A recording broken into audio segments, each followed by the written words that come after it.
9-player field. There's everything to play for, because the qualification for Brazil is sort of what they're here for. This is the culmination of the tour. But I think you put it in the proper perspective. The world champion definitely on the outside needing an amazingly good result. It does feel like he needs to win it outright. Exactly. E3. Is it because maybe Prague hasn't played E3 before?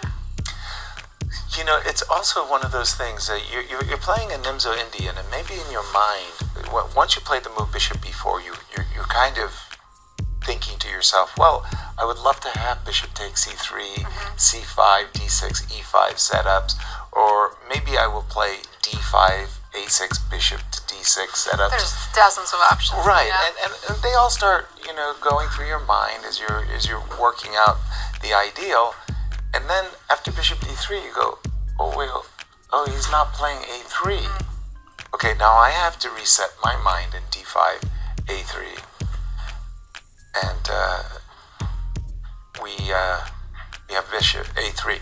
By the way, once again, for those of you who are joining us late, welcome to the Sinquefield Cup. It's all about qualification for Queen's Gambit accepted. And I'm forcibly reminded of the last round of the Toronto candidates. In that last round, Gukesh, he had a lead, a half a point lead over Hikaru Nakamura. But if Hikaru could win with the white pieces, yeah, he would leapfrog past him and potentially become the challenger.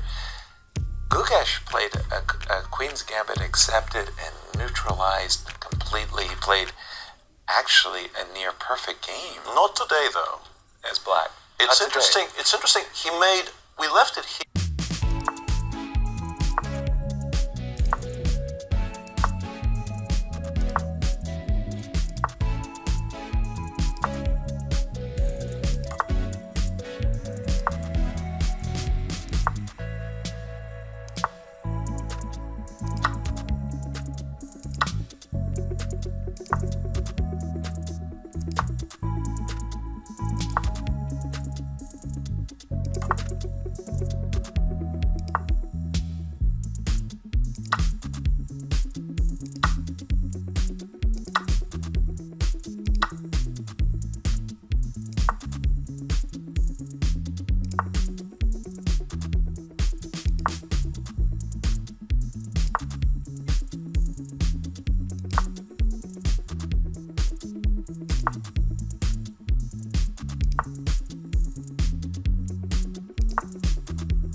yes, it but can be. Wow. 20 seconds for yeah. Prague to make a move. B5. Yeah, no, but I mean, it's it's very clearly winning by force. So how do you resist playing? And like you say, the one drawback is you take on d6, e6, and you play probably knight e5. I think this is what is going to happen. Bishop takes e6, it takes e6, knight e5. Probably plays rook d1 there. I feel. Not rook c7.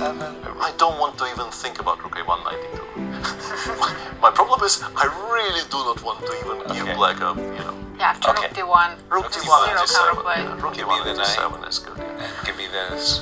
And if you want to play rook a4 here, I have knight c5 as an additional bit of. And if black That knight is- could go to c6 and d8 right now, the game would go on, but that pawn on b5 is just perfectly placed. Beautiful. Yeah. And It just ends the game. Again, backed up by the bishop. I agree. That knight, Be a queen. sorry, I did it the wrong way. Knight d8 in the current position. Yeah. We trade, and you think you're winning B6, this B7. pawn, and maybe you are. b6, b7, followed by rook c8, and Prague wins. No, you try knight e5. If you try anything, you try knight e5. He's done knight e5, and now the big After rook moment. d1, Rook d1. guess rook b8 is the only move. You know, it's funny. Knight c4. I didn't see any moves, and then you fight rook d8, and it's like, wow. Only move that doesn't resign right away, but after knight Exactly. After c5, knight c5, it probably still does, yeah. Yeah, again, Knight takes b5, I'm probably even playing rook b1. I don't know. There's doesn't something to be said for bishop takes at d7. Or the immediate d7. Or the immediate. All of those things are pretty good, yeah. Everything's coming up roses for Prague. By the way, I mean, I must say, he's played a really marvelously controlled game. yeah. I mean, Gukesh really wasn't given any window of opportunity. You always get that one chance that your opponent makes a slip. That's who you play, We'll stick with this because Yeah. we're expecting this to end, but some breaking news elsewhere. Levon is now completely winning. Nuremberg missed a chance to equalize. There was a bit of a fluky equality a couple moves ago, but now there's not going to be any equality. So we're already expecting two decisive results. Yeah. And there we see the key move, rook d1, was played by Prague. Yeah, and He the made it pawn in is unstoppable. about 20 seconds. Went for like 5-6 moves. And I was trying to get it back in the game. Because I was trying to play knight a5. I was trying to play knight d8, and somehow it ended up on the perfect square To help your d-pawn, yes. to help the d-pawn. It is where it was always supposed to be. But now you go maybe it's knight time to c5. move it back. Now it's time. Knight c5.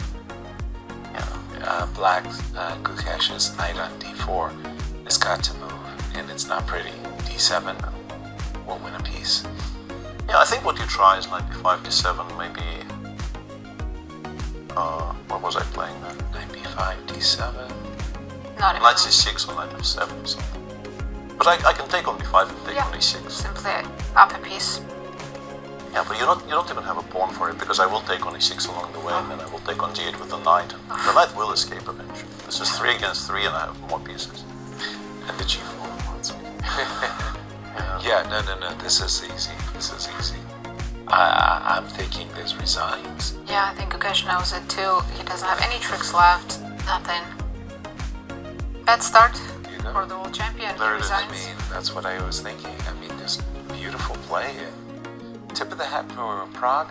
Where are we going, Nancy? I think Peter can update us on the game between Nuremberg and Levon. Yeah, in that game after bishop a2, if we take a look here as we watch them,